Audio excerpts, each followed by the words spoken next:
Hi, I'm Professor Hitch, and today I want to talk to you about strategies for conclusions. How do you write a good conclusion?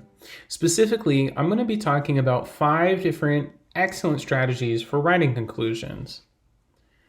The first strategy for writing conclusions is a return to the introduction strategy.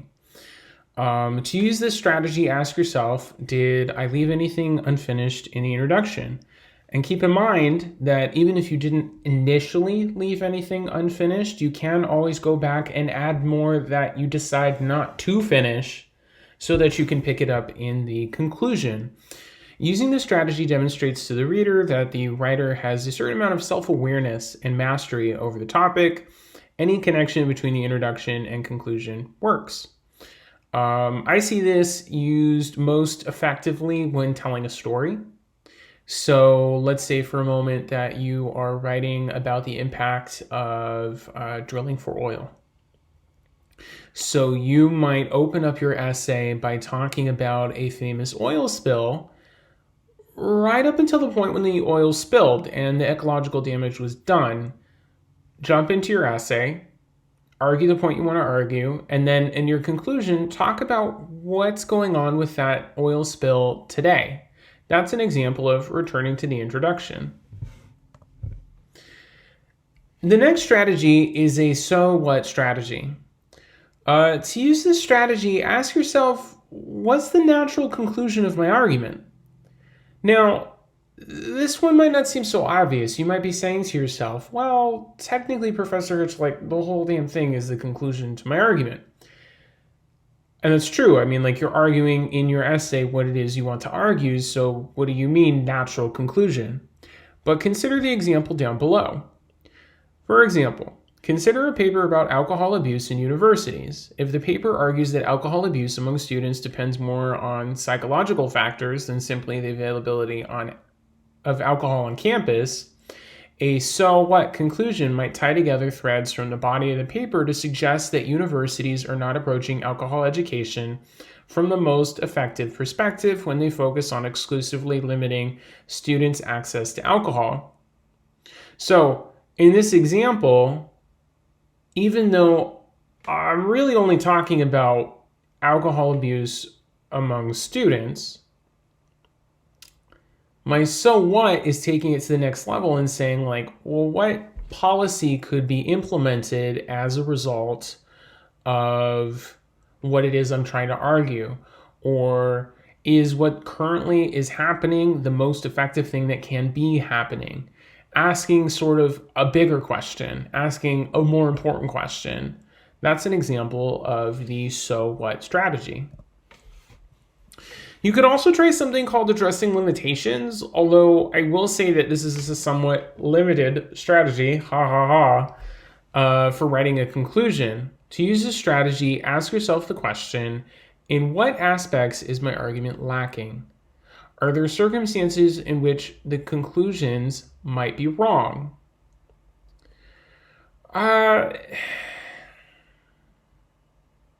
one hand, you might be seeing this, you might be listening to me, and you might be thinking, well, that doesn't sound like a strong argument. And actually, I would tell you that sounds like a very strong argument.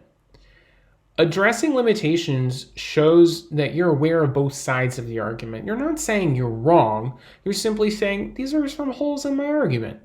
And most arguments have at least a couple holes. That's what makes them two-sided. That's what makes them arguable. So by addressing your limitations, you often come out sounding like the bigger person.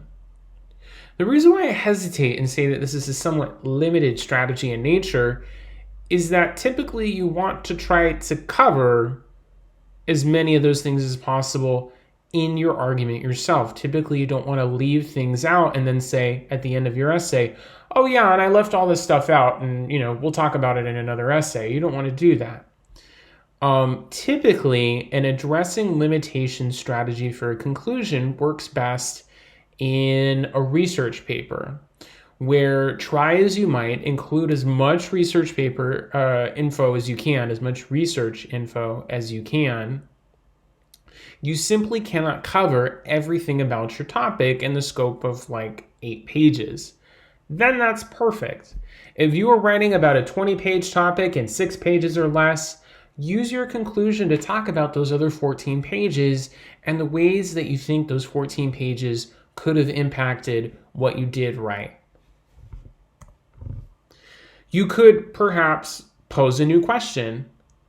To use this strategy, ask yourself, what new question has developed out of my argument? This is not a great strategy, only in that it doesn't often lead to a very long conclusion.